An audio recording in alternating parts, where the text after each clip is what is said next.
Hi friends, welcome to my channel వంట సమయం. ఈరోజు మనం రాగిపిండి లడ్డు బెల్లంతో ఎలా తయారు చేయాలో తెలుసుకుందామండి. ఇలా చేసుకొని రోజుకోటి కాడికి తింటూ ఉంటే ఎంతో బలాన్ని ఇస్తుందండి.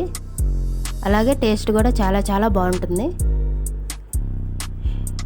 షుగర్తో కాకుండా ఇలా బెల్లంతో చేసుకుంటే చాలా మంచిదండి. మీరు కూడా చూసి ట్రై చేయండి. రాగిపిండి లడ్డూకి కావలసిన పదార్థాలు: రాగిపిండి 1 కప్పు, అరకప్పు బెల్లం, నెయ్యి కొద్దిగా, జీడిపప్పు ముక్కలు, యాలకులు 4. ముందుగా స్టవ్ వెలిగించి ప్యాన్ పెట్టుకొని అందులో కొద్దిగా నెయ్యి వేసుకోవాలి.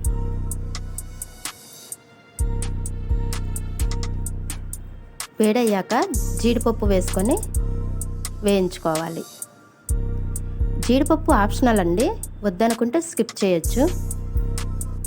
అలా వేగాక ఒక బౌల్లోకి తీసుకొని పక్కన పెట్టుకోవాలి. అదే ప్యాన్లో రాగిపిండిని వేసుకొని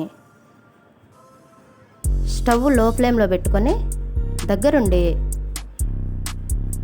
7 to 10 minutes వరకు పడుతుందండి. దోరగా వేయించుకోవాలి.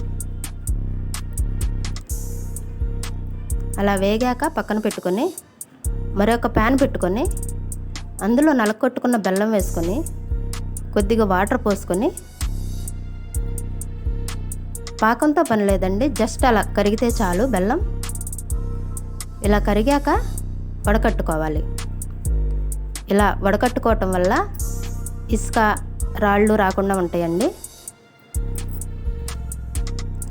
ఇప్పుడు వేయించుకున్న రాగిపిండిలో యాలకుల పొడి వేసుకొని, వేయించుకున్న జీడిపప్పు వేసుకొని, కొద్దిగా నెయ్యి వేసుకొని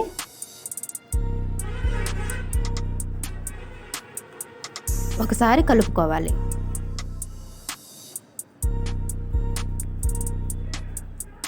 అలా కలుపుకున్నాక బెల్లం పాకం వేసుకొని ఒక్కసారే పోయకుండా కొద్దిగా వేసుకొని సరిపడా చూసుకొని కలుపుకోవాలండి. ఇలా వేసాక ఒకసారి చేత్తో మొత్తం మిక్స్ అయ్యేలా కలుపుకోవాలి. ఇప్పుడు మీకు సరిపడా సైజులో లడ్డు చుట్టుకొని పక్కన పెట్టుకోవాలి. అంతేనండి, రాగిపిండి లడ్డు రెడీ అయిపోయింది. మీరు కూడా చూసి ట్రై చేయండి. ఈ వీడియో కనుక మీకు నచ్చినట్లయితే లైక్ చేసి, షేర్ చేసి, సబ్స్క్రైబ్ చేయండి.